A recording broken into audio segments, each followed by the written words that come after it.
Assalamualaikum warahmatullahi wabarakatuh. Baiklah, Kemas Om lanjutin ya. Jadi kemarin tuh sampai hukum Dalton. Jadi hukum Dalton itu berbunyi seperti ini. Jika dua buah unsur dapat membentuk lebih daripada senyawa, maka pada saat unsur yang satunya tetap, ya perbandingan massa dari unsur yang kedua di kedua senyawa tersebut merupakan bilangan bulat yang sederhana. Contohnya seperti ini misalnya ya. Nah, di sini latihan soal unsur senyawa A dan B membentuk dua senyawa. Ya, senyawa 1 mengandung 20% unsur A, sedangkan senyawa 2 mengandung 25% unsur A juga. Perbandingan massa unsur B pada senyawa 1 dan 2 jika massa A tetap adalah jadi di sini ceritanya itu ada dua unsur yaitu A dan B. A dan B ini dia membentuk dua buah senyawa yaitu senyawa 1 dan senyawa 2. Senyawa 1 dia mengandung 20% unsur A. Berarti kalau dia mengandung 20% unsur A, senyawa 1 ini berarti unsur B-nya itu 100% dikurangi 20% berarti 80% ya kan? Nah, kita bisa langsung di sini ya membuat perbandingan antara unsur A dan unsur B yaitu 20% banding 80% atau 1 banding 4. Dan unsur A, unsur B ini membentuk senyawa kedua, di mana di dalam senyawa kedua ini unsur A-nya 25%, berarti unsur B-nya di senyawa kedua ini 75%. Dari ketentuan bahwa di senyawa 2 ini unsur A-nya 25% dan unsur B-nya 75%, kita bisa menentukan perbandingan ya unsur A dan unsur B di senyawa kedua yaitu 25% banding 75 atau 1 banding 3. Nah, di sini ditanyakan perbandingan unsur B pada saat unsur A-nya sama. Di sini kamu lihat, udah 1, ini udah 1. Ya udah, berarti perbandingan massa unsur B di kedua senyawa tersebut adalah 4 banding 3. Nah, itu yang dimaksud dengan hukum Dalton ya. Insya Allah tidak begitu sulit ya. Tentang hukum Dalton. Nah, sekarang untuk selanjutnya yaitu hukum perbandingan volume. Nah, ini sebetulnya sudah dibahas sama Om ya. Jadi perbandingan volume itu maksudnya ya pada suhu dan tekanan yang sama, volume gas-gas yang bereaksi dan volume gas hasil reaksi itu sama atau sebanding dengan perbandingan koefisien reaksinya, atau dalam bahasa dalilnya itu adalah berbanding sebagai bilangan bulat dan sederhana, atau sama Om di sini dirangkum menjadi perbandingan volume gas-gas yang bereaksi dan gas-gas hasil reaksi itu sama dengan perbandingan koefisien reaksinya. Di sini catatan ya harus dalam keadaan suhu dan tekanannya tetap ya. Atau dengan kata lain di sini kalau seandainya ada dua buah unsur yang bereaksi membentuk suatu senyawa, maka kita harus menyetarakan dulu reaksinya. Seperti di sini, ya. H2 ditambah Cl2 itu menghasilkan 2HCl. Berarti koefisien H2-nya 1, koefisien reaksi Cl2-nya 1, dan koefisien reaksi dari HCl-nya 2, ya. Kalau seandainya sekarang di sini diketahui volume H2-nya 2 liter, maka sudah pasti di sini Cl2-nya juga 2 liter, ya. 1/1 dikali 2 berarti 2 liter. Sedangkan HCl-nya karena di sini koefisiennya 2 berarti 2/1 kali 2 liter itu berarti 4 liter. Begitu ya. Oke. Dan misalnya ada lagi di sini contoh soal. Ya, contoh soal. Gas SO3 dibuat dari reaksi gas O2 dengan gas SO2 menurut persamaan reaksi seperti ini. Nah, di sini SO2 ditambah O2 ini menghasilkan 2SO3. Nah, ini belum setara. Kalian setarakan dulu gitu ya. Karena memang kunci daripada koefisien reaksi itu merupakan perbandingan dari volumenya, ya kan? SO2 ditambah O2 itu menjadi 2SO3. Ini berarti menjadi 2SO2 ditambah O2 menjadi 2SO3. Ya kan? Nah, di sini jika volume gas O2 yang direaksikan adalah 10 ml, berarti di sini O2-nya 10 ml. Hitung volume SO2 yang bereaksi dan volume SO3 yang terbentuk. Nah, karena tadi kata Om, hukum Avogadro ini adalah perbandingan volumenya sama dengan perbandingan koefisien reaksinya, ya udah. Jika salah satu unsur yang bereaksinya diketahui volumenya dan kita tahu koefisien dari setiap unsur dan juga senyawanya, maka kita bisa menentukan volume ya unsur-unsur yang lain dan senyawa yang lainnya, senyawa yang dibentuknya. Di sini gas O2-nya itu sama dengan 10 ml. Kamu tahu di sini koefisiennya 1, sedangkan SO2 di sini koefisiennya 2. Ya kan? 1 di sini koefisiennya 2. Berarti kalau O2 di sini 10 ml, berarti SO2-nya sama dengan 2/1 dikali 10. Berarti 2/1 kali 10 sama dengan 20 ml. Ya. Jadi di sini sama Om ditulis lagi, ini berarti 2SO2, ini jelek banget ininya ya. Jadi kehalangin begini. Om agak-agak ini sekarang bikin video agak sulit. 2SO2 ditambah O2 itu menghasilkan 2SO3.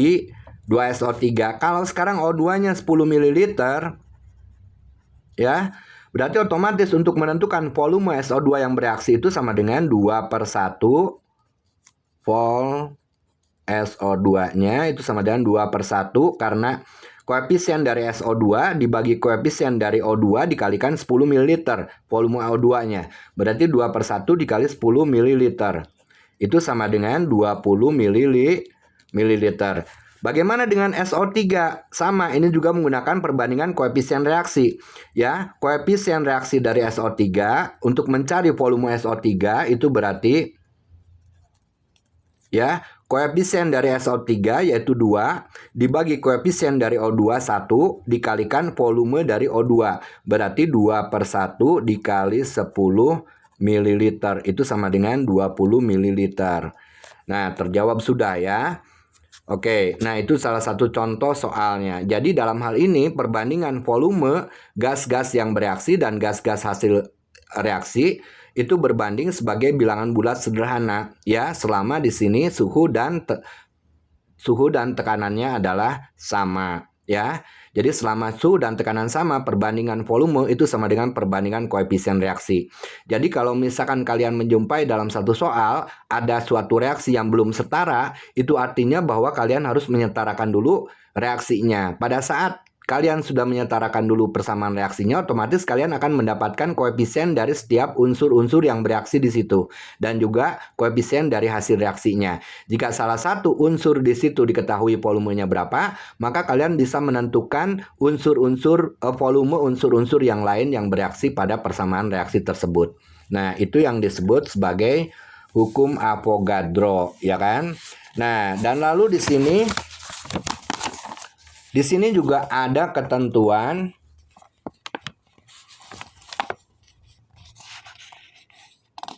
perbandingan volume gaya rusak sebentar di sini. Dan di sini ada hipotesis Avogadro. Nah, hipotesis Avogadro ini berbunyi pada suhu dan tekanan yang sama, gas-gas yang mempunyai volume yang sama mengandung jumlah molekul yang sama juga. Atau dengan kata lain, volume dari unsur X berbanding volume dari unsur Y. Ya, seperti ini. Ini agak susah banget ininya karena ini Vx berbanding Vy sama dengan jumlah molekul dari X per jumlah molekul dari Y. Dengan kata lain di sini jadi hipotesis Avogadro itu menyebutkan bahwa perbandingan volume itu sama dengan perbandingan koefisien reaksinya, sama juga dengan perbandingan jumlah molekulnya. Jadi sekali lagi perbandingan volume sama dengan perbandingan jumlah molekul sama dengan perbandingan koefisien reaksinya. Begitu ya. Oke. Nah, di sini contoh soalnya ya.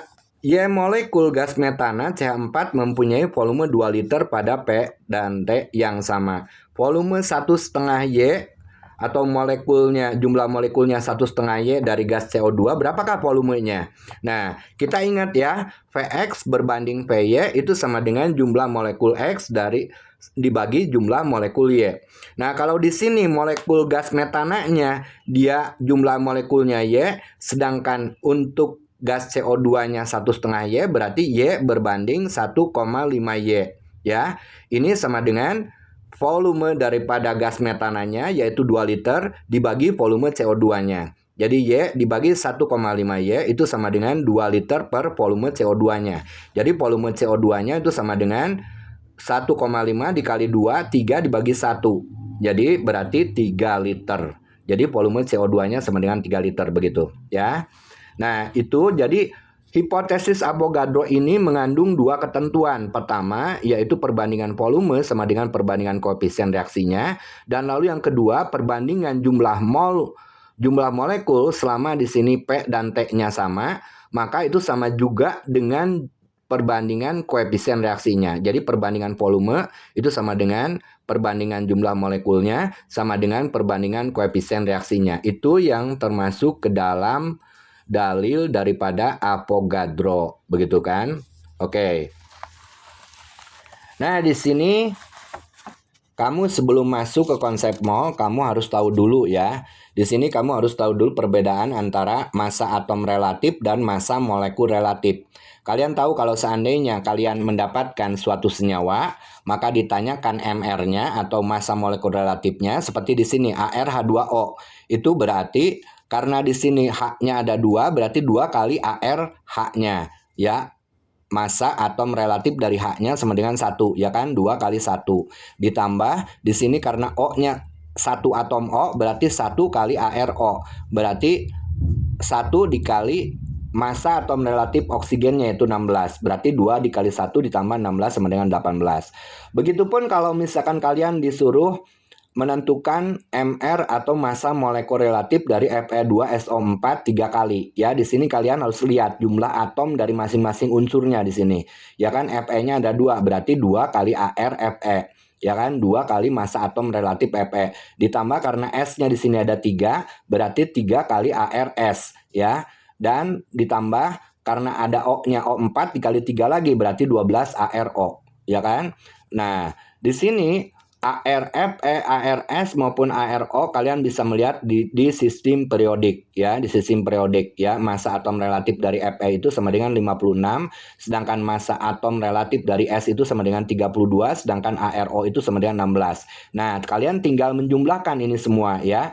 2 kali 56 berarti 112, ditambah 3 kali ArS-nya itu 32, berarti 3 kali 32 sama dengan 96, ditambah 12 kali ArO. ArO-nya sama dengan 16, berarti 12 kali 16 sama dengan 192. Jadi 112 ditambah 96 ditambah 192 sama dengan 390. Jadi begitu ya anak-anakku sekalian, kemas terutama di sini kalau kamu misalkan disuruh menentukan massa molekul relatif dari suatu senyawa, itu berarti jumlah daripada massa atom relatif unsur-unsur penyusunnya, begitu maksudnya ya. Nah, itu dia. Lalu untuk selanjutnya yaitu, nah ini tentang latihannya di sini. Jadi tentang latihan, kamu disuruh menentukan massa molekul relatif dari senyawa-senyawa di bawah ini. Ya, seperti misalkan di sini tentukanlah MR dari K4FeCN dalam kurung 6 kali. Berarti otomatis di sini ya atom K-nya ada 4, sedangkan ARK-nya 39, berarti 4 kali 39.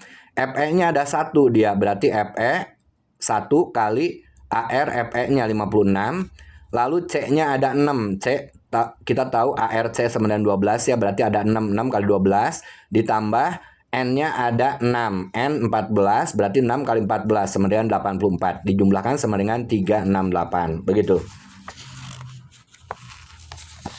Nah, sekarang di sini ada soal yang memang berbeda ya di sini ketentuannya. Kamu bisa lihat di sini. Suatu senyawa mempunyai rumus empiris. Rumus empiris itu adalah rumus yang paling sederhana dari suatu senyawa ya, CH3 ya.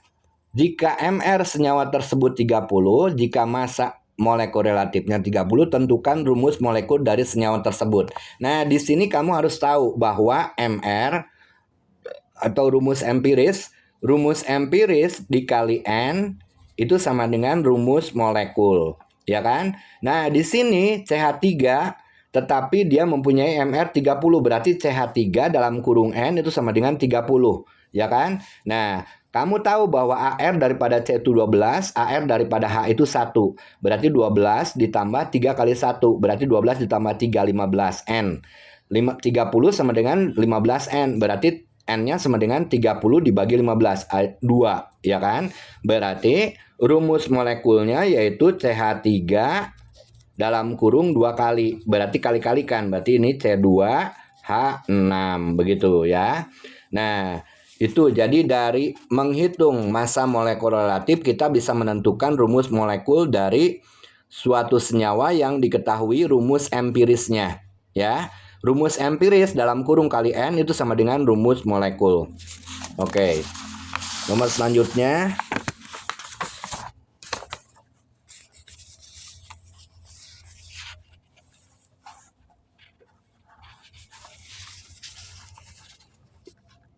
Nah, di sini ada hukum perbandingan volume atau Gay-Lussac ya. Jadi ini diulang ya. Nah, di sini ada reaksi N2 ditambah 3H2 itu menghasilkan 2NH3. Nah, perbandingan volume di sini karena tadi kata Om itu isi daripada Gay-Lussac itu adalah perbandingan volume sama dengan perbandingan koefisien reaksinya. Jadi otomatis di sini perbandingan volume N2H2 dan NH3 itu sama dengan perbandingan koefisiennya. Ini 1 banding 3 banding 2, ya kan? Nah, bagaimana sekarang kalau ada reaksi misalkan pembakaran ya C2H6 ditambah O2 ini menghasilkan CO2 ditambah H2O. Nah, ini karena berhubungan dengan masalah koefisien reaksi ya dari setiap unsur. Jadi jelas di sini harus disetarakan terlebih dulu. Kalau kamu mendapatkan soal C2H6 tambah O2 menghasilkan CO2 ditambah H2O, ini ternyata belum setara. Kamu bisa lihat di sini C2-nya karbonnya ada 2 di kiri, ternyata di kanan cuma ada 1. Berarti kurang kan? Berarti H-nya ada 6 di kanan, ternyata di kirinya ada 6, H-nya di kanan ada 2. Begitu ya kan? Nah, ternyata ini caranya yang seperti Om kasih sama kamu Tea. Ya kan? CXHY ditambah X ditambah seperempat Y dari O2 ini menghasilkan X CO2 ditambah setengah Y H2O. Nah, di sini X-nya 2, Y-nya 6. Jadi langsung aja bisa menentukan C2H6-nya itu sama dengan O2-nya itu berarti X ditambah seperempat Y. X-nya 2 ditambah seperempat Y. Seperempat kali 6. Berarti 6/4 atau 1/2. Berarti 2 ditambah 1/2 berarti 3/2 ya kan, 3/2 O2. Nah, lalu untuk koefisien dari CO2-nya itu X. Sedangkan X-nya di sini 2 berarti 2 CO2 ya kan, ditambah setengah Y. Y-nya 6, setengah kali 6 berarti 3 H2O ya kan. Nah, karena di sini ada 3/2 maka ini tidak boleh. Jadi harus dikalikan 2 ya kan. Nah, berarti di sini 2C2H6 dikalikan 2 semua. Ini 3/2 kali 2 berarti menjadi 7 O2. Itu menghasilkan 2 kali 2, 4 CO2. Ini juga sama. Tadinya koefisiennya menjadi 3 karena dikalikan 2 berarti menjadi 6 H2O. Nah, selesailah sudah. Ya, jadi yang setaranya 2C2H6, 7O2, 4 CO2 ditambah 6 H2O.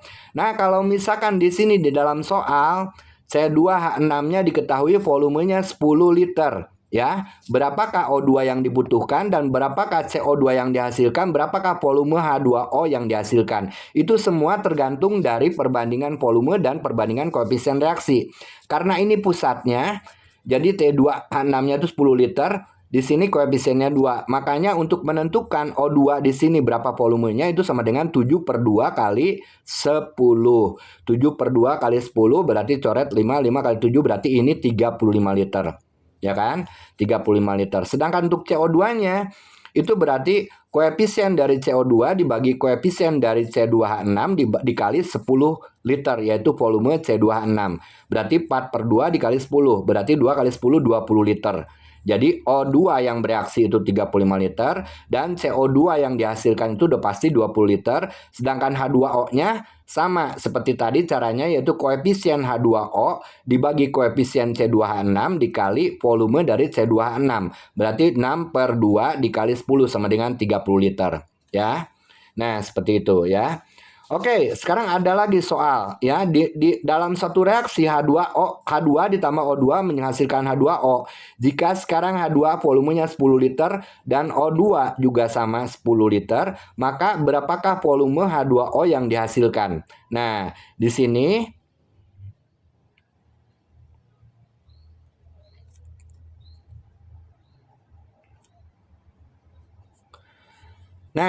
itu berarti karena persamaan reaksinya belum setara, kamu setarakan dulu, ya kan? Ini harus disetarakan dulu ininya. Ya kan? H2 ditambah O2 menjadi H2O itu menjadi 2H2 ditambah O2 menjadi 2H2O. Sehingga perbandingan koefisien reaksinya diketahui, yaitu perbandingan volume H2O2 dan H2O-nya itu 2 banding 1 banding 2 banding 1 banding 2, begitu ya kan? Nah, kalau sekarang di sini H2-nya 10 liter, O2-nya 10 liter. Di sini kita harus mencari dulu reaksi pembatas namanya.